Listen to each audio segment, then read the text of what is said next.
Kupo Moogles, TheShwantz27 here with another Coliseum 2 recap. This time we're in the third round of the tournament, which featured the Go-Go's Mirror flag set. Starting with Go-Go being able to include most commands on their menu and having access to all of the commands, including Possess, Shock, and Magitech. This meant Go-Go was usually around in most runners' final parties, 12 out of 16 to be exact. The Coliseum reward for this flag set was Auto-Reflect, which could be a good thing for incoming enemy attacks, but could also be a bad idea if trying to heal or boost the party. However, sometimes you need a little extra defense and or firepower with the random items in the Coliseum. Only 4 runners chose to get this reward, and 3 of the 4 won their match since the other was an opponent in the match of a winner. Additionally, the fact that scaling was based on party highest level instead of progression meant that the runners could take on all of the free checks that they could want to get closer to unlocking Final Kefka faster at the potential cost of not getting to 12 bosses for the Kefka's Tower skip. Lastly, access to the Ultima spell meant that we had yet another option of high-powered offense that could potentially be available, especially if you got Locke early in the scene and the Paladin shield was easily uncursable. That's a word, right? Anyways, with these options in mind, how did the matches fare? The upper bracket had the week off, leaving only the lower bracket and Chupon's Pit matches. The first lower bracket match was Mark versus Ficta, and we were greeted with a Tool's Shadow along with a Magitech Realm, so offense was readily available early on. Both runners got all of the free progression early with an Esper at Gal Manor, an Esper at Zone Eater, and the fixed dice that nobody could use from being thrown off the bridge, along with both checking on the $59,000 to Zen Thief Esper in the World of Balance, and it wasn't much cheaper in the World of Ruin at $48,000, but both threw down the cash for it. Ficta went to Esper Mountain first, unfortunately finding Ultros and Chupon, which I guess was okay because scaling wasn't increased without gaining XP anyways, while Mark trekked up to the Floating Continent, finding a French vanilla Atma weapon, grabbing Strago at the first stop and a Minerva at the second, while Ficta followed closely behind. Both runners eventually ended up in Owser's Mansion, where it was Terra that was painting the picture.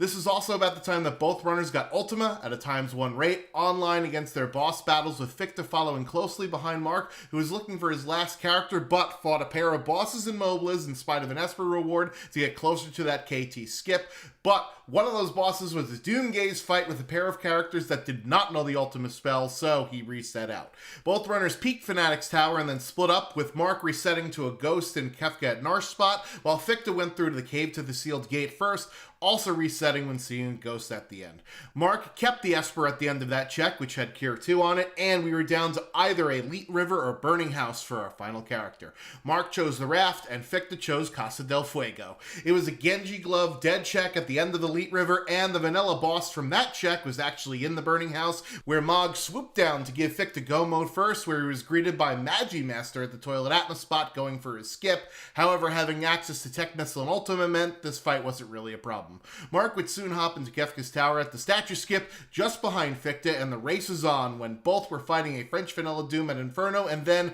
Goddess at the Spicy Chicken spot simultaneously. Ficta had access to a stronger party, which allowed him to get past Goddess just slightly ahead of Mark, and Ficta had already cleared out the left side Air Force. Terra and Mog took down Flame Eater for both runners, and going to the final battle, the difference was just 1 minute in time between switch presses. Interceptor came through twice for Ficta on Tier 1, while Mark casted Float to make sure the Quake death counter wouldn't wipe his party. However, Mark got 3 of his 4 party members frozen from an end cross, and eventually all 4, and that's where Ficta would start to pull away, taking home the victory with a final time of 1:19.05 to 1:21.07. Boo and Flurry had Shadow with tools and natural magic with a vanilla lore on Strago. After finding a lot of great treasure, including Boots, Horn, and an Aura Lance for a jump build, Minerva from Gal Manor, an offering, hero ring, and earrings, Boo went to the Coliseum to find a sniper for that offering, but ran into Resopas and Piranhas at the Doomgaze spot for an Esper that taught both Fire 3 and Stop on his way to Zone Eater, where Flurry had already found an Esper as well,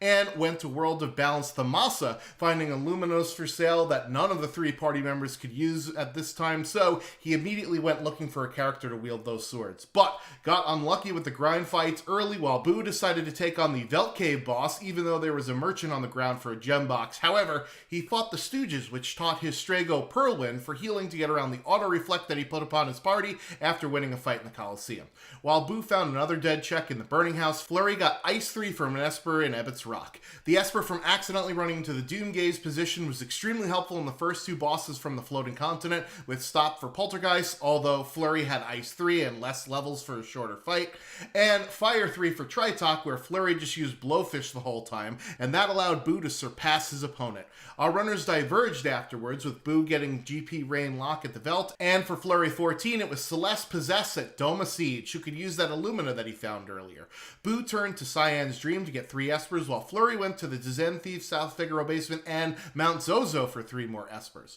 Flurry went through Cyan's Dream for his last 3 Espers for Go Mode, while Boo had 2 more dead checks from Lock, so he turned to Doma Siege to acquire Celeste, and then Magitech Factory to get his last Esper and unlock the Kefka Tower skip prior to heading into the tower, whereas Flurry had to fight Toilet Atma and the entire Party 3 gauntlet to get Skip at the top of Kefka's tower for his side parties. This allowed Boo to step up to the final boss 2 minutes and 40 seconds ahead of Flurry, getting a faster T1 with access to Fire 3 spell, and getting Mute Cell Phone by Magic with Reflect, but Strago was unable to be thawed out with the Fire spell. However, Flurry had Ice 3 for Tier 2 to kill off Tiger easily, and having a useful 4th party member to inflict increased amounts of damage to catch up on Boo on Tier 3. Boo wanted to do a Phantom, then Possess strat, but failed, and Merton removed the Vanish status, and then had to revive Gogo, who had Possessed, but then Gogo also ate a Calmness, which forced Boo to fight Kefka in full, whereas Flurry's Possess user Celeste also got hit with Calmness, but Life 3 was used in order to bring her back up for the final part.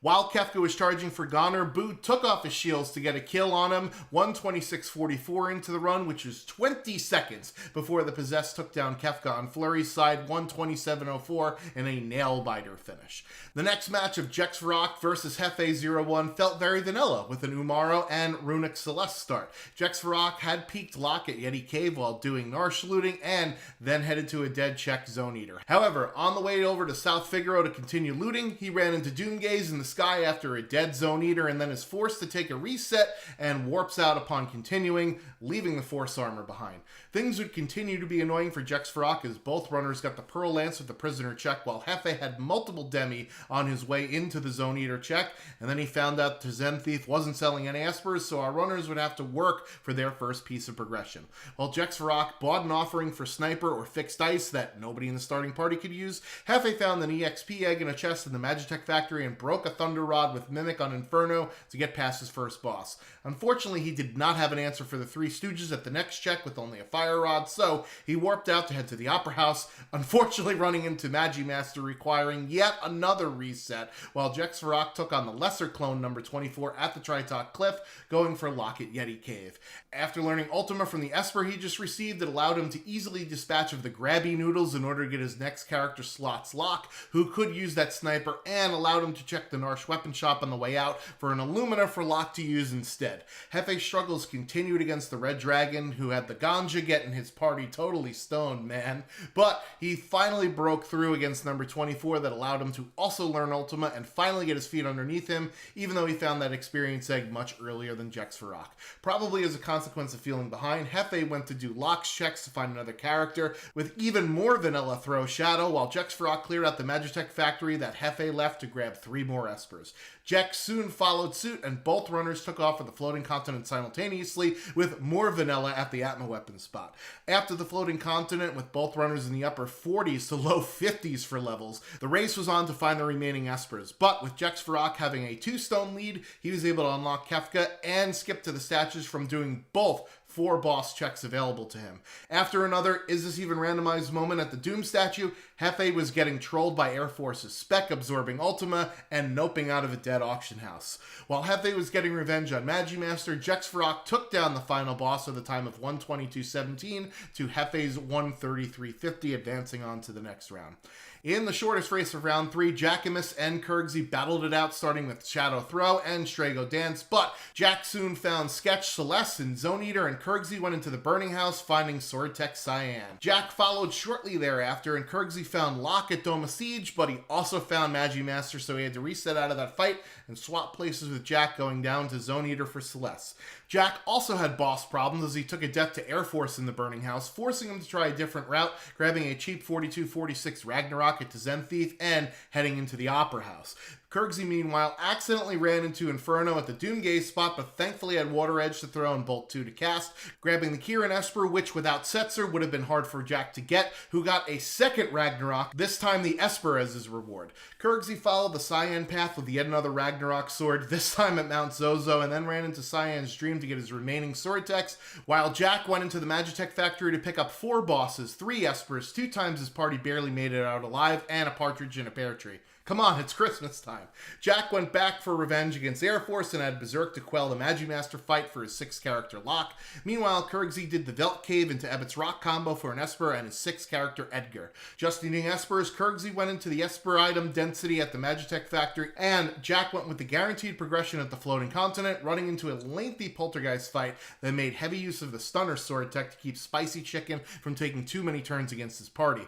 but found Shock Terror laying on the ground and Illumina in the second check, and Kefka Tower skip with an Esper in the final part. As Kirksey ran out of options for easy Espers, getting a Genji helmet on the Figaro throne and trekked up the Tritok cliff, it was Jack's turn to accidentally run into Inferno in the sky, which gave him his go mode Esper just seconds ahead of Kirksey. While Jack hopped in at the statues, Kirksey had to fight Chatternook at Toilet Atma for his 12th boss, which made Jack's lead all the more greater, although it was only 1 minute and 40 seconds ahead prior to the start of the final fight. He didn't have Sword Tech 8 access to instant death, but he did have plenty of air lancets for long arm and a go-go to mimic those throws, along with Terra's Illumina instead of Strago's magic. Both runners had Siren to deal with magic, but the fight command animations made Jack's tier 2 faster than sitting through Sword Tech 7 and spellcasts. Kirksey would eventually lose Strago to Doomtusk on tier 2 without a Revivify, as Jack started on Final Kefka, taking home the win with a round best 115-15 to Kirksey's 118-28.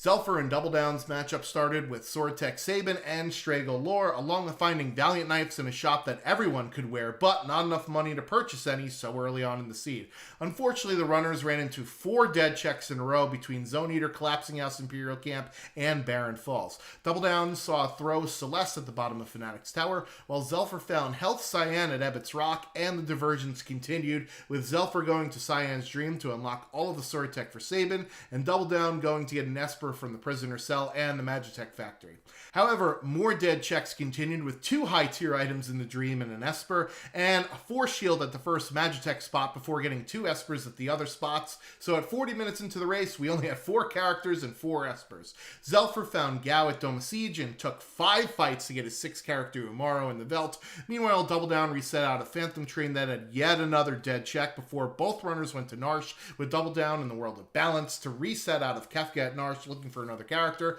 while Zelfer ran into Magimaster in the World of Ruin, going to do the Cliff and Cave route, eventually getting the 2 Espers. Double Down got Terror from the Opera House and then Locke at the Cave to the Sealed Gate for his last 2 characters. Our runners got even more characters with Shadow at Welk and Zelfer begrudgingly trekking up Fanatic's Tower to get Celeste in order to unlock more checks at only 6 Espers. Double Down eventually got Phantom from Gal Manor that taught Ultima and his Go mode, along with the Kefka Tower skip at Mobliz. As Double Down hit the switches for Kefka, Zelfer was buying a stack of Flame Shields in order to catch up time against the Boss Gauntlet and the final Kefka climb. Double Down used the float spell in order to dodge the Face Quake death counter to be able to use Ultima to clear out everything in Tier 1 at the same time. Even with access to Sword Tech 8 to clear out parts of Tier 1 and Tier 2 easier, and tons of breakable shields, the lead for Double Down was too much for Zelfer to catch up, taking the victory with an exact 5-minute difference, 125-11 to 130-11. GB Matt versus IB Karma started with Terra slots and morphed GP Rain Gao, so he had lots of free options available to us,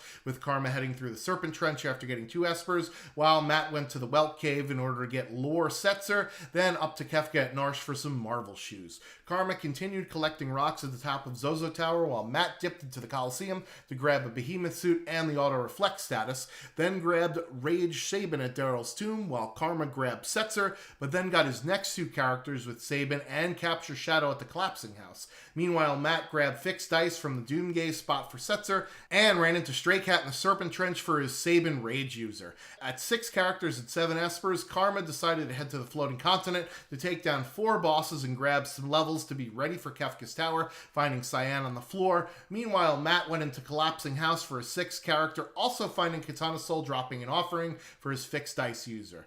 Karma got his go mode at the Esper at the end of the floating continent, while Matt lost his fight to Inferno at the top of Zozo Tower and unfortunately forgot to save after doing Collapsing House, so he skipped out on the offering the second time when getting Shadow. However, he also grabbed an Esper with Ultima on it from Gao Manor that Karma did not get. Matt got his last Esper and headed to the Opera House Dragon for some extra levels. Meanwhile, Karma had to redo his walk through the tower after running into Doomgaze at the Guardian spot with a party that did not pass the level 5 Doom opening spell. In spite of Matt having Reflect for that Doom spell, having Sabin die at the beginning of the fight put his 2-character party in a hole that he just couldn't dig out of, also having to reset at the same spot, while IB Karma had to reset multiple times to the French vanilla Poltergeist. IB Karma stepped up to the final fight first, having a prolonged Tier 2 battle, while Matt was dying repeatedly to Poltergeist. However, Karma's Tier 2 woes continued with magic using Quarter 3 times in a row, hitting the majority of his party with each time, and Terra died to slip hit damage,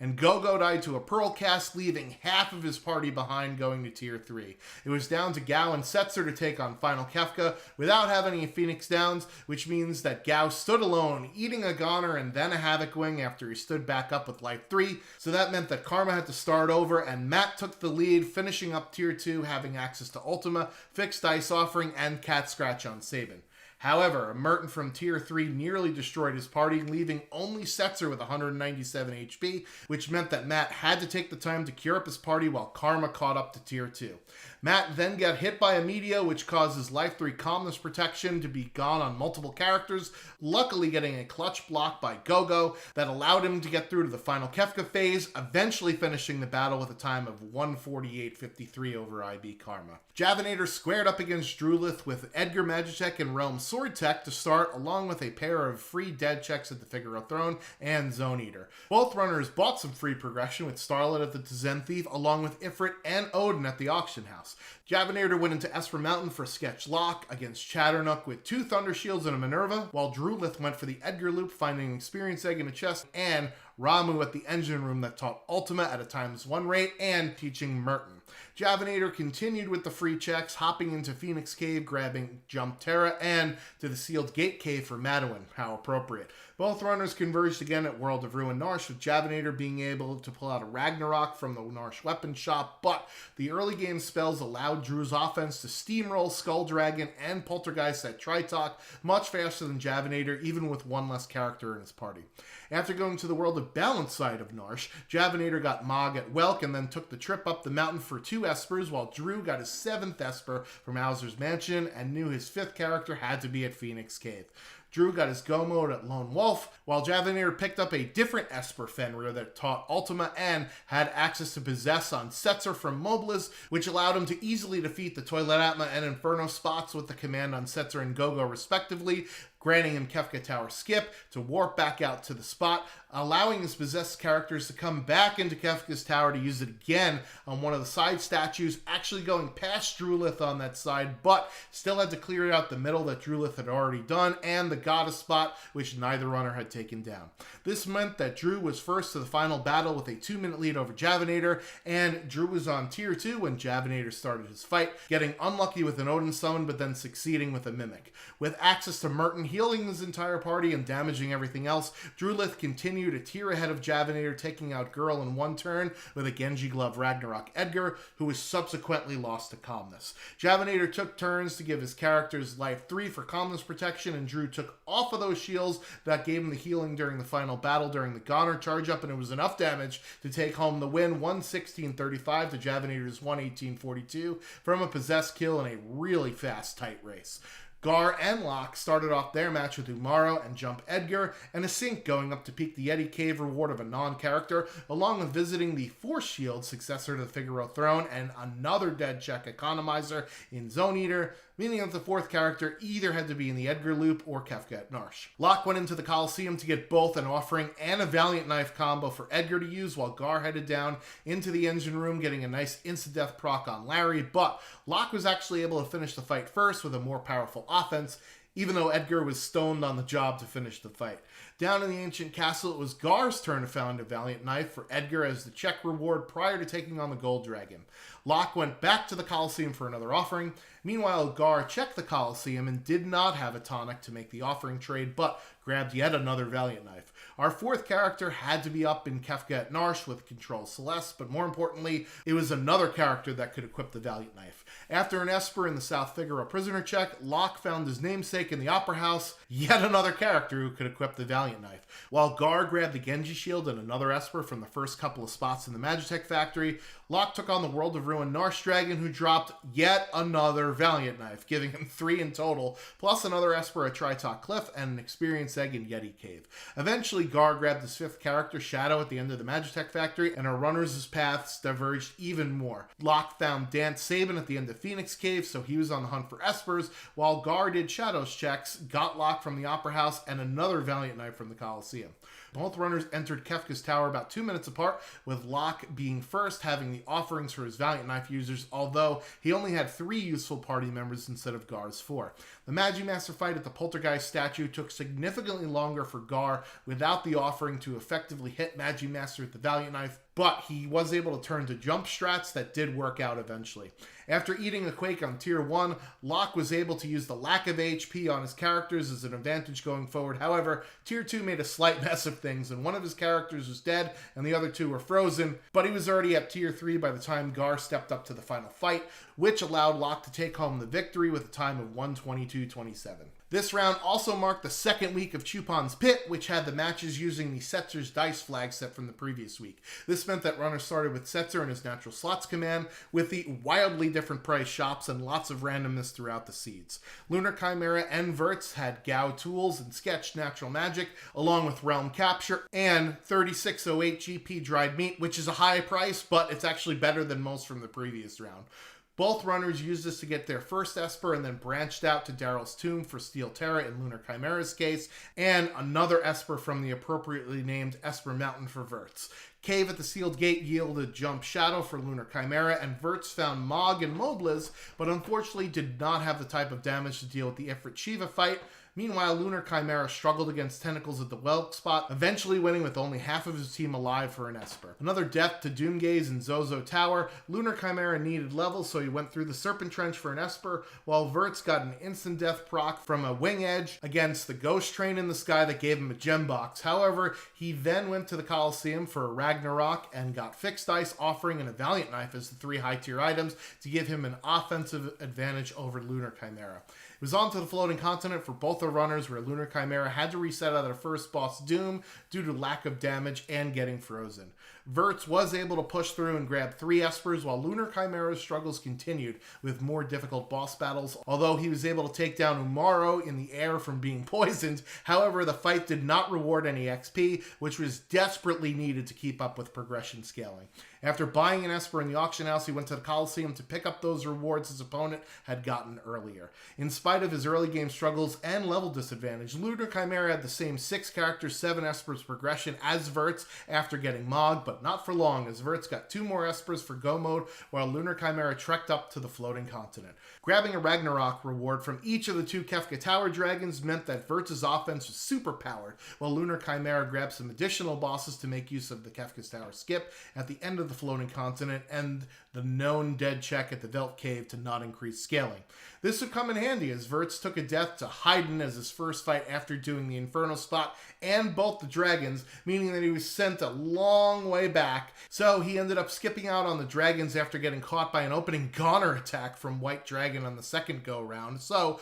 Lunar Chimera was only 2 bosses behind entering Kefka's Tower at the statues. He then caught up after 2 quick middle path fights, and Verts' struggles against the side statue Inferno at the Doom spot but both had to take a reset due to Delta hit. Wirtz was the first one to push through against this problematic boss, with Lunar Chimera having to reset out to reform the party and walk through Kefka's Tower the normal way, meaning that he had to fight the Inferno spot as well. This would give Wirtz a lead that he would not relinquish, winning the match 204-43 to 210-50. The next match of the pit had Cyan Jump and Edgar Runick for Ceiling Cat versus Keith McRocks. Ceiling Cat found 32 GP Revivifies and a Ragnarok sword for Edgar, so she took off the Moogle Charm for some grind fights in the South Figaro basement. Meanwhile, Keith went to the Figaro throne for an Esper in the Coliseum Inn for Control Celeste, getting some progression under his belt. With the early levels, Cat made her way to the Coliseum, getting a Snow Muffler, along with 3 high-tier items of Atma Weapon, Behemoth Suit, and Experience Egg. Keith bought himself another Ragnarok at the Tzen Thief, 2296 GP Elixirs, and 37,000 GP Flame Shields, all in the World of Balance Tzen, while Ceiling Cat had to reset out of a Genji Helmet in Daryl's Tomb,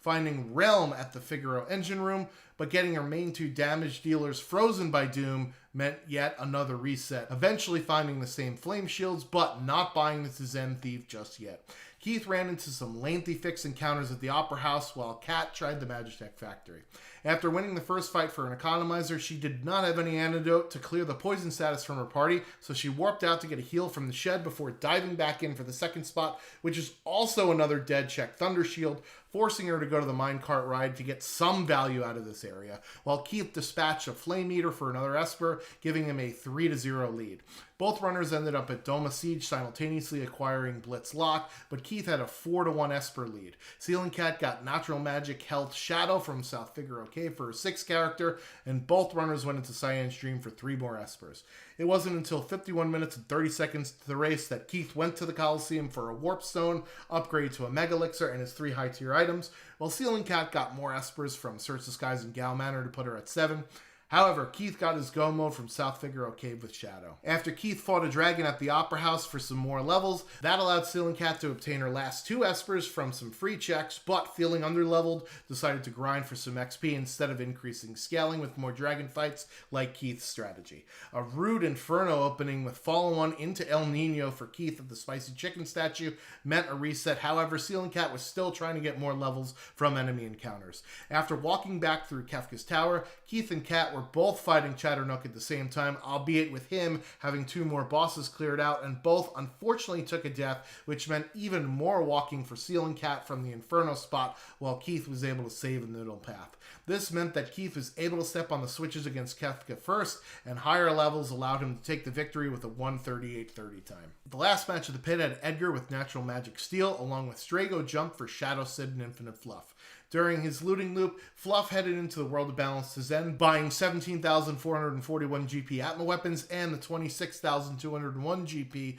Tzen Thief Esper, along with 37,920 GP Ice Shields in the Coliseum World of Ruin to get him through the first few fights. Sid took a death to a pair of dinosaurs grinding in the South Figaro basement and lost the previous few fights as XP, having to revert to a save prior to heading down there. Sid eventually gained some more levels and headed into the Coliseum, trying to flip a Bard's hat for a cat hood, but had to deal with Mover that has insane evade. However, Strago with Jump came through to also get the 3 high-tier items of Genji Armor, Economizer, and a Pearl Lance. Fluff went to the Coliseum and wanted a fixed dice for a Revivify, and ended up grabbing it on the second try with Elemental Shield Protection, while Sid went into the Burning House after getting a pair of free Espers at the Inn and Figaro Throne to get levels and learn spells for his Economizer user to cast. He got his 4th character, Magitech Dance Gao, while Fluff got 2 Espers from Daryl's Tomb in the Figaro Engine Room. Sid continued getting party helpers to the belt with yet another Magitech character, this time on Cyan.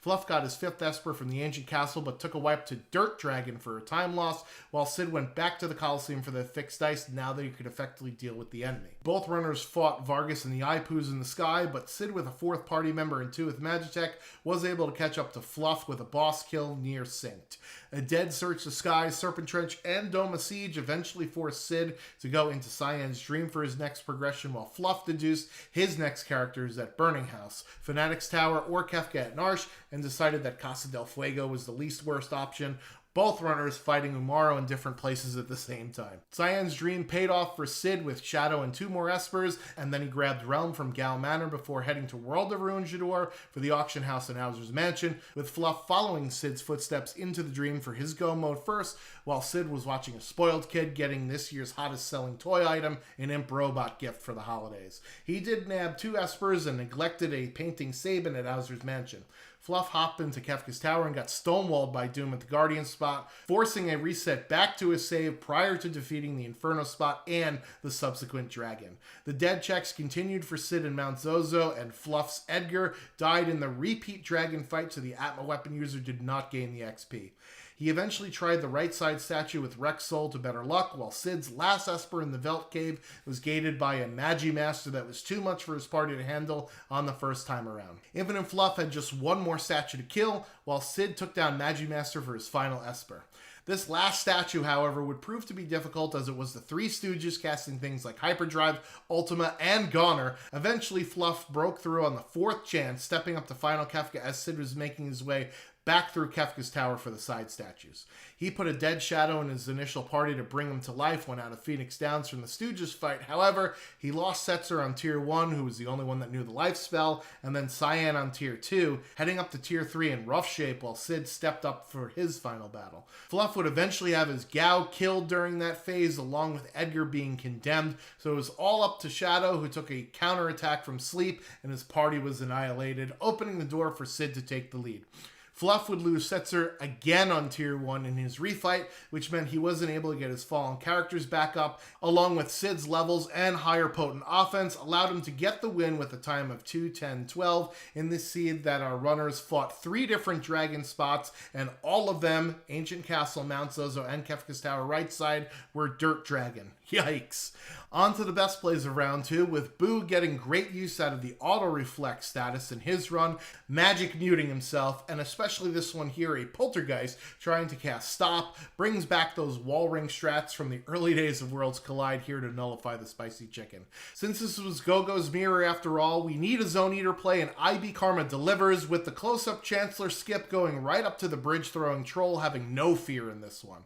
Next up is a very lucky Esper summon with Verts, using Magicite against Shiva, and gets the Ifrit summon Inferno, and fire is the best way to deal with the real Ice Queen. Sit down, Elsa. In the runner-up spot is a really nice heads-up play from Javanator using Dispel on the 2nd phase of Doom to remove the image status and allow his Genji Glove Ragnarok user to land shots without missing. And the top spot goes to another runner with some really nice game knowledge here, as Kirksey selects a dance with the Snare ability to teleport Larry to another dimension in the ground to eliminate this vanilla boss with some instant death. And of course, on the flip side, with the top fails of the week, starting with Umaro dying to a mid-air poison tick from Lunar Chimera, which is actually pretty funny and kind of good, but then you realize he wasn't awarded any XP for the fight, which makes you yell, "Son of a Submariner." I made a Frozen reference before, so you knew that this was coming, as both Mark and Locke have their parties frozen during Tier 2 from Tiger, which is really awful, but made even worse with the next clip here, as Boo could not thaw out his character with fire due to that auto-reflect status, the one time it hampered him during this run. Our second spot goes to Hefe, who had Ultima queued up multiple times as Air Force launched a spec, which is essentially runic, so this resulted in a time loss as multiple turns and animations here were wasted watching the big blue bubble give the spec 80 MP. And our biggest fail was a Doomgaze party wipe from IB Karma at the Guardian spot, which is every runner's worst nightmare, having to walk back through Kefka's tower to throw some weights on the switches again. The next round of the Coliseum will feature Locke's Knife flag set, which means we'll have Lock with Steel to start and a +10 speed, +5 strength, and -5 magic power stat adjustment, which certainly hampers the early game where magic is king. Winning a fight in the Coliseum grants the important auto haste status to stack with that +10 speed stat, which will make fights seem way faster after that. To lean into the Thief, I mean Treasure Hunter's skill set, steel value is always and chests are 100% random, with 0 starting GP, 10 Phoenix Downs, random tiered shops that contain expensive 150 to 200% priced items with a 1/4 sellback instead of a half, but there are Super Balls in shops if you're lucky enough to find them. This means that you'll probably have to loot and steal your way into potentially finding good items in the Coliseum, because they won't be in shops, or if they are, they'll probably be pretty expensive. Locke having access to the Narsh weapon shop and Phoenix Cave free-ish checks from the start means that we may see those in starting rotation more often than not. Well, that's it for the round 3 recap. Can't wait to see what exciting things our runners get into with the 4th round of the Coliseum, as the upper bracket is back again, and there's some awesome 1v1s all over the place. I've been TheShwantz27. Until next time.